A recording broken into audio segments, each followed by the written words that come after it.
versículo 1, assim nos diz a palavra de Deus: no ano em que morreu o rei Uzias, eu vi o Senhor assentado sobre um alto e sublime trono, e a cauda do seu manto enchia o templo. Toda a igreja poderia ler esse versículo?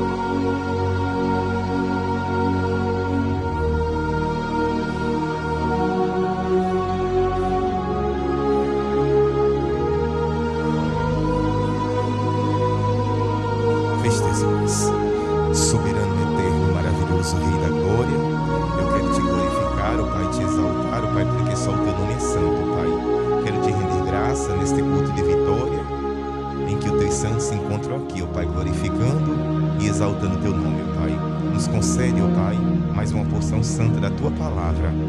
É o que nós te suplicamos e queremos te agradecer por este momento tão glorioso na tua presença, no nome santo do Senhor Jesus e para a glória de Jesus. E a igreja diz: podeis tomar assento na presença do Senhor Jesus, sentindo a presença dele neste lugar glorioso, nesse lugar de paz, neste lugar em que o Senhor tem feito milagres, amado. Queremos louvar ao santo nome do Senhor por mais essa rica oportunidade que o Senhor nos concede, podermos estarmos mais uma vez aqui, nos deleitando na sua presença, amado. E nessa noite queremos trazer algo da parte de Deus, amado, para o nosso enriquecimento espiritual. A Bíblia nos fala, amado, que depois da morte do rei Salomão, Israel, ela foi subdividida em dois reinos: reino do norte e reino do sul. Dois reis passaram assim a reinar dentro de Israel, amado. A Bíblia nos fala, amado, que existiu um rei por nome de Uzias. Esse mesmo, amado, reinou sobre o reino do sul, ou seja, a parte de Judá, o reino de Judá. O nome deste rei que a Bíblia nos fala, Uzias, que traduzido é Jeová é a minha força, amado. Uzias, segundo as santas e sagradas escrituras, os historiadores que assim nos assistem nos diz que quando ele começou o seu reinado, ele colocou como fonte, colocou como meta o significado do seu nome, amado, que era Jeová é a minha força, amado. Pela força do Senhor, pela determinação que veio do alto, segundo os relatos bíblicos, vai nos dizer que Uzias, ele começou a reinar de uma forma brilhante. Uzias, ele não se contaminou com nenhum ato que pudesse assim lhe afastar de diante da presença do Senhor. Mas Uzias, no início do seu reinado, pelo qual com 16 anos de idade, ele senta-se naquele trono e começa a reinar em Judá. Ele começa a pedir orientação a Deus, ele começa a fazer tudo conforme Deus lhe ordenava. E a Bíblia vai nos dizer que ele teve um reinado muito próspero, amado. Ele foi um rei que trouxe grandes benefícios para Judá. Ele fortaleceu o comércio, amado.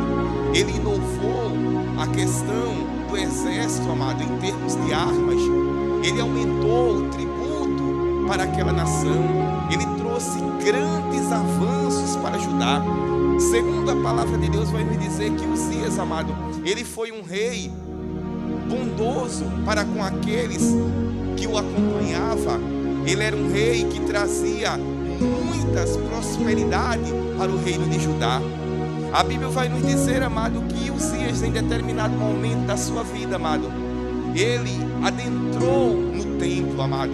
Segundo nós conhecemos e a lei que foi outorgada pelo Senhor, somente os sacerdotes, esses poderiam adentrar no templo e assim sacrificar ao Senhor, ofício sacerdotal. Mas Uzias, ele chegou num patamar da sua vida que ele se sentiu muito além dos seus ofícios. Ele pensou no seu coração que ele não só era um rei, mas como rei ele poderia tudo, não teria limites. Ele era um rei pelo qual muitas pessoas se curvavam diante dele, nações tremiam diante do seu exército, amado. E ele achou que naquela posição dele ele poderia ir muito mais além e atropelar os limites daquilo que Deus tinha determinado. Ou seja, ele era rei, ele tinha os seus ofícios como monarca. O sacerdote tinha os seus atributos, tinha os seus ofícios como sacerdote. Um não poderia interpor na função do outro. Mas Uzias, ele atropelou, ele passou por cima, adentrou no templo. Os sacerdotes ainda tentaram de impedir que ele não fizesse tal coisa, mas ele não deu ouvido. Ele ali, de uma certa forma, com a autoridade que lhe conferia como rei, de uma forma arbitrária, ele assim tentou fazer aquele algo que era função sacerdotal. E naquele dado momento, amados, o rei Uzias, ele foi ferido pelo Senhor com lepra. Aquele rei, amado, que durante cerca de 52 anos ali estava, amado, naquele trono reinando. Aquele rei que tinha trazido muitas conquistas, aquele rei que tinha trazido muita prosperidade, aquele rei aplaudido, aclamado, temido, agora estava ferido de lepra pelo Senhor, porque ele tentou quebrar uma regra espiritual, algo que tinha sido determinado pelo próprio Deus, amado. A Bíblia vai me dizer, amado, que ele sai dali daquele templo já ferido por lepra, é afastado das suas funções como monarca, como rei. O seu sucessor senta no trono. Aquela nação, ela passa de uma certa forma a ficar entristecida ao ver a situação pelo qual Uzias se encontrava. Como eu disse agora há pouco, era um rei muito amado, era um rei muito querido, era um rei que trouxe muita prosperidade para a sua época. Era um rei, amado, pelo qual os seus súditos, as pessoas que ele rodeavam, tinham prazer de tê-lo como rei. E quando aquela nação e quando aqueles que ali o acompanhavam soube desta notícia que agora o grande rei Uzias estava leproso, estava a cada dia definhando à beira da morte, aquela nação, aqueles que ali habitavam começaram a se entristecer, começaram a ficar sem ânimo, começaram a ficar pensativos, começaram a pensar como seria o amanhã, o que iria ser de agora por diante, amado. Muitos ali ficaram cabisbaixos, muitos ali ficaram apreensivos mediante a situação. E segundo os historiadores, aquela lepra foi tomando conta do corpo físico daquele rei Uzias, e ele chegou à morte, amado. É aí onde aquela nação inteira, ela entra num luto, ela entra numa tristeza, ela entra num sentimento de sofrimento profundo, porque agora aquele rei amado, aquele rei tão querido por todos aqueles ali, agora havia morrido, amado. E muitos estavam sem saber como seria, o que iria acontecer, se a prosperidade iria continuar, se os benefícios que Uzias tinha feito, ele iria perdurar, se o próximo monarca ele iria ser igual a Uzias, ou ele iria ser um homem truculento, iria ser um rei que não amasse tanto o povo quanto Uzias amava, amado. Mas nesse dado momento o profeta Isaías, ele entra no templo e vai fazer o quê? Orar. Em meio a situações adversas, em meio a situações caóticas, em meio a situações pelo qual, humanamente falando, nós não encontramos soluções, vem a proposta do Espírito Santo de Deus. Vamos descer à casa do oleiro em oração, amado. Em meio a situações que você percebe e é conhecedor que falta, que muitas vezes vai além do teu poder de ação, é neste dado momento que você deve entregar nas mãos do Senhor, amado. É neste dado momento que você deve entregar tudo a Ele e esperar o Senhor trabalhar, o Senhor trazer a resposta. Porque muitas vezes a tristeza profunda, o desânimo profundo, muitas vezes tende a nos enganar, tende muitas vezes a tirar o nosso foco, a nossa visão. Muitos daquela nação estavam tão somente dando vazão ao sentimento de dor, de tristeza, a perda daquele rei. Muitos estavam só pensando como seria, o que iria fazer. A Bíblia Sagrada nos diz, amado, que nós não devemos muitas vezes ter no nosso coração nenhum tipo de inquietação, nenhum tipo de ansiedade. Ele disse, olha, lança sobre o Senhor a tua ansiedade, lança sobre Ele, lança a tua dor, lança essa preocupação, lança essa inquietação da tua alma, lança sobre Ele. Por quê, pastor? Porque Ele tem cuidado de vós, amado. Ele chega a dizer que Ele cuida das aves do céu, do lírio do campo. Quanto mais a mim e a você, amado. Aquilo que você não pode resolver, aquilo que está fora do teu poder de ação, é o momento de você entregar a Deus. É o momento de você colocar diante da presença do Senhor, amado. É aquilo que eu digo, tem momento que a gente tem que estar sabedor que isso é coisa para Deus, amado. Você já tentou, você já correu atrás, você já buscou ajuda, você já se esforçou, e o Senhor dos altos céus está te contemplando.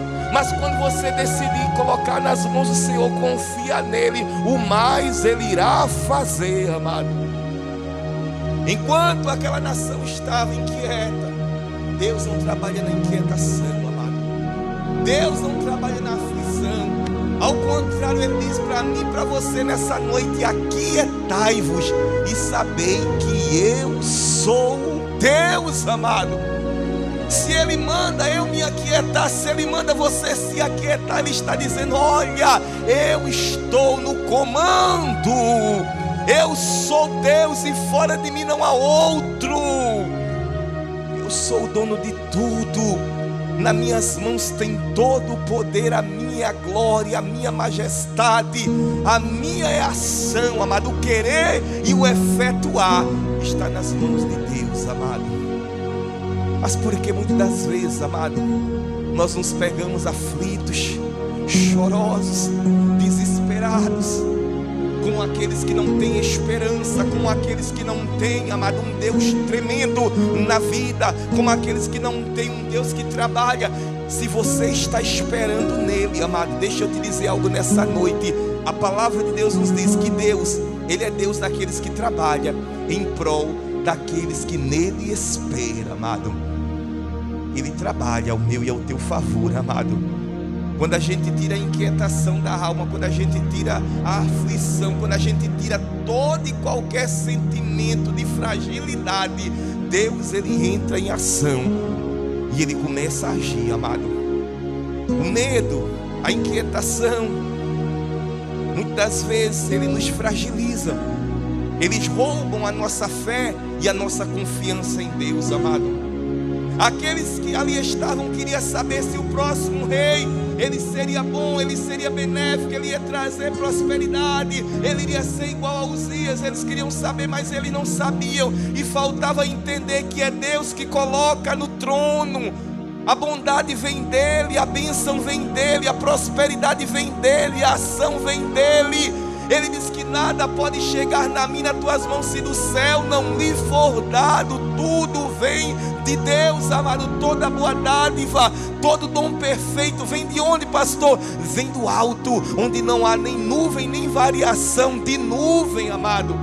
Não é alguém que vai te abençoar, não é alguém que vai te conceder, não é alguém que diz que abriu uma porta, não é alguém que diz que ia te socorrer. É o teu Deus que vai agir. E quando Ele começa a agir, Ele pode usar meios, circunstâncias, pessoas, amado.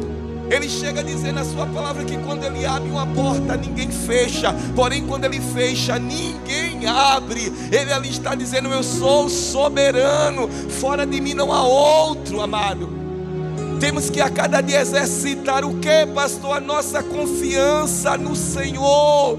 temos que a cada dia exercitar a nossa fé, temos que a cada dia crermos, amado. Eu não preciso ver para crer, primeiro eu creio e depois eu vou contemplar a minha vitória, mas antes disso creia tão somente, amado. Deus ainda traz à existência aquilo que não existe, mas basta você crer.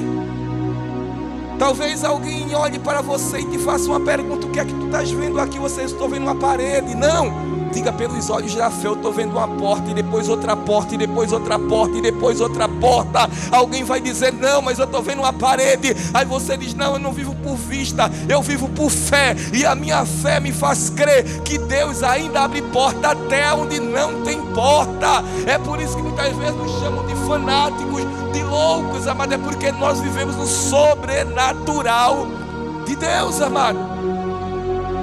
Não queira crer naquilo que você vê.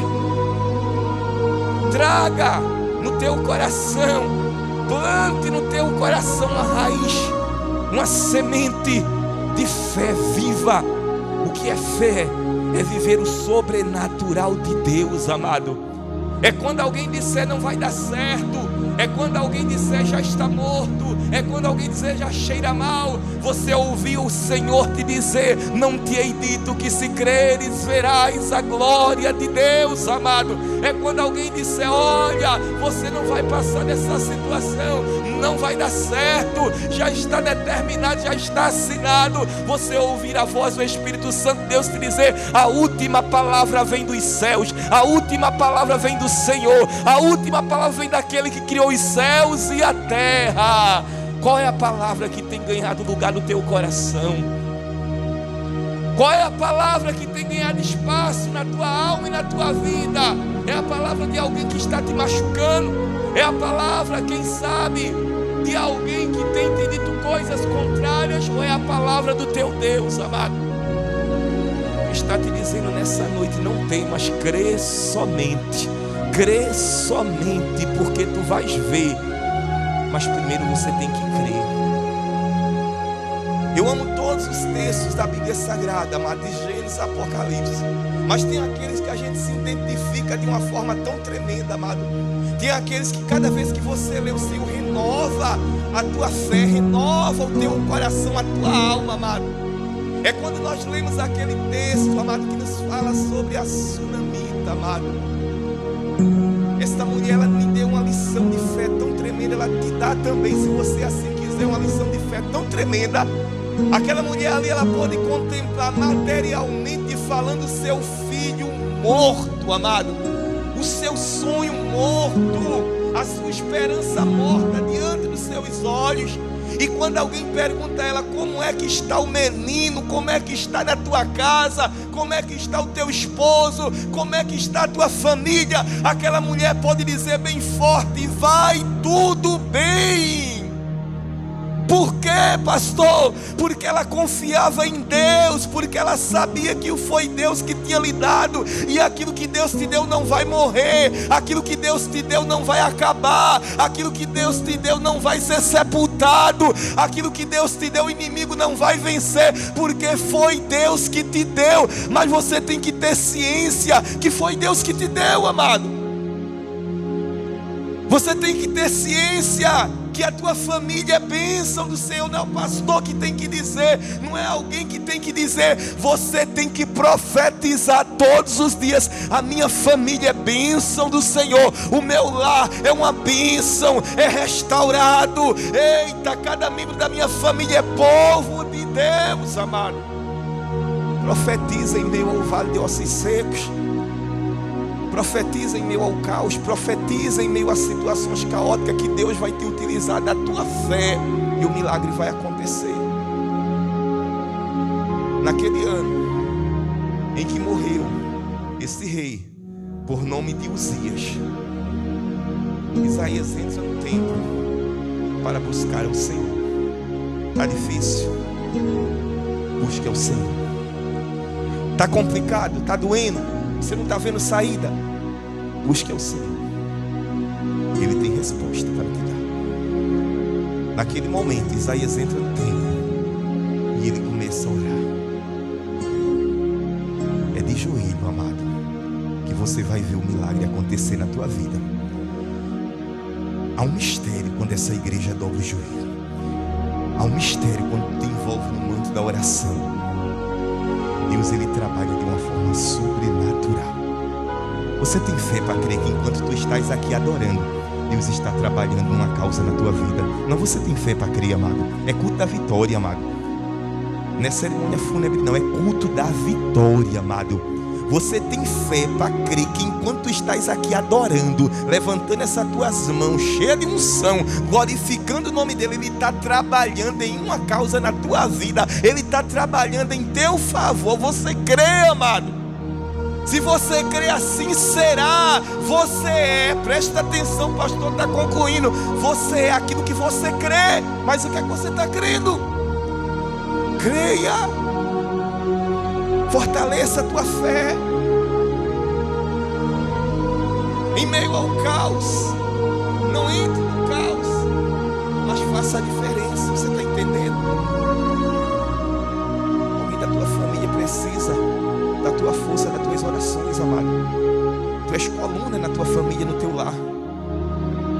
É através da tua vida que o Senhor vai fazer coisas lindas. Não desista nunca. Lute, batalhe. Isaías entra no templo e ele começa a se envolver no meio da adoração. Ele começa a não olhar para a situação externa, mas ele se desliga naquele momento que tu entras aqui. Tu diz: Senhor, eu vou para a tua casa te adorar. Aconteça o que acontecer, eu vou chegar naquele lugar, eu só quero te adorar, Senhor. Eu só quero sentir a tua presença, Senhor. Eita, você faz como Ana, às vezes as palavras nem saem, as lágrimas caem, você move a tua boca, mas o Senhor te contempla, porque você não veio para a casa do Senhor simplesmente por vir, você veio com um propósito. Tem alguém aqui nessa noite veio com um propósito, amado? Deus se agrada. Ana veio com um propósito e saiu de posse de vitória. Isaías também entrou com um propósito, e Deus ali se revelou.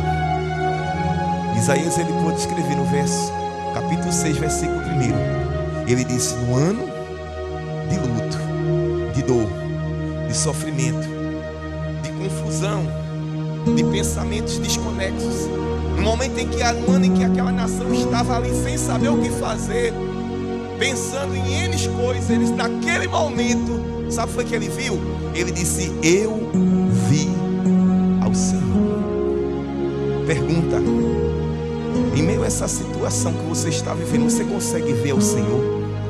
Em meio a essa luta, este momento difícil que você está passando, você consegue ver ao Senhor? Ver a Deus somente nos momentos de glamour, de muitas bênçãos e vitória, é muito bom, mas muitas vezes Deus quer agir diferente. Às vezes é nessa luta, é nessa tormenta, é nesse mar bravio que o Senhor quer se manifestar e mostrar que Ele é na tua vida. Em meio àquelas situações, Isaías disse: no ano em que morreu o rei Uzias, ele disse: eu vi o Senhor. Amados, eu creio que quando Isaías disse isso, eu vi o Senhor, eu acho que todos que estavam ali pararam. E aí, o que é que Deus está fazendo? E aí? Porque Deus não agiu ainda? Porque Deus ainda não fez o milagre? Porque Deus não já colocou outro rei? Porque Deus não se apressou? Porque Deus ainda não fez aquilo que o povo quer? Porque Deus, ei, amado, não questione aquele que não pode ser questionado. Tudo está no controle do seu poder, amado. Às vezes é comum de nós dizermos: Senhor, será que eu vou morrer e não vou ver a promessa que o Senhor me fez? Vai não, amado. E mesmo se morrer, o Senhor ia ressuscitar, mas você ia provar, ia ver aquilo que Deus te prometeu. Tu crê nessa palavra, amado? Isaías disse: eu vi o Senhor. E como é que ele estava, pastor? Sentado sobre um alto e sublime trono. O Senhor estava dizendo: Isaías, diz ao meu povo que eu estou no controle de tudo. Isaías diz ao meu povo que está aflito, perturbado, que eu estou no comando, no controle de tudo. Eu já sei quem vai reinar, eu já sei o que Ele irá fazer, eu já conheço os seus projetos, eu já sondei a sua mente e o seu coração. Isaías diz ao meu povo que descanse, porque eu sou Deus. Eu vi o Senhor sentado sobre um alto e sublime trono, envolvido de muita glória, de muita majestade, de anjos clamando e dizendo: Santo, Santo, Santo. Descansa em Deus, entrega tudo diante dele. Tu não estás vendo nada, né?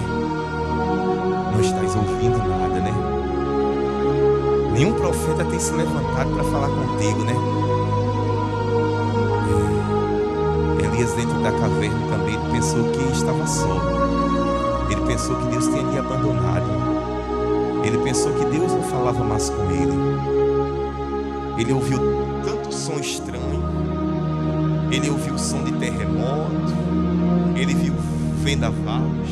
Ele viu sons que tentaram até confundir. Mas ele ainda não estava ouvindo a voz de Deus. O que fazer? Quando muitas vezes ele diz: Deus, eu vou naquele lugar para ouvir uma palavra. E muitas vezes: Deus, cadê aquela palavra? Mas de repente, quando Elias ele colocou o seu joelho dentro daquela caverna, que eu creio, eu posso imaginar assim, ele colocou a sua mente, canalizou a sua mente no alto. Ele viu, amado, uma brisa suave, amado. Houve uma calmaria, um silêncio, um vento passando bem de leve. Ele disse: o Senhor está presente, Deus está falando comigo, Deus está bradando. Às vezes é nesse silêncio que Deus está falando contigo, amado. É Deus te dizendo: levanta-te e anda. Eu tenho muita coisa ainda para fazer na tua vida, Elias. Sai dentro dessa caverna, Elias. Não é momento de parar, não é momento de se esconder, não é momento de se deter, é momento de avançar, Elias.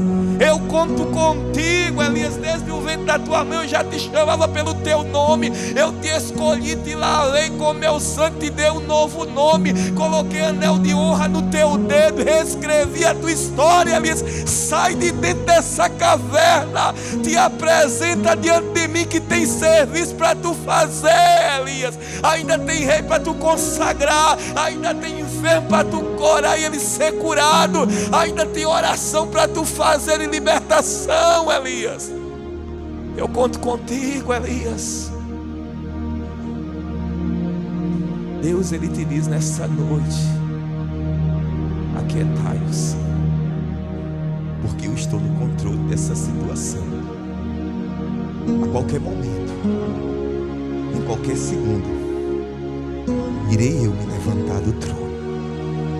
E te prepara, porque quando o Rei da Glória se levanta do trono, é para agir. Deus tem escutado, tem ouvido e tem te sondado. Alguém não te vê, mas o Senhor te vê. Alguém pode até não te compreender, alguém pode até não te assistir naquele lugar, mas o Senhor te assiste. E o Senhor te diz: o que há de vir virá e não tardará. Levanta a tua cabeça, olha para o alto. Tem um céu estrelado, e assim como as estrelas do céu, os grãos de areia do mar, assim será o que Deus vai fazer na tua vida. Recebe esta palavra nessa noite, em nome de Jesus. Deus é Emmanuel, estrela da manhã.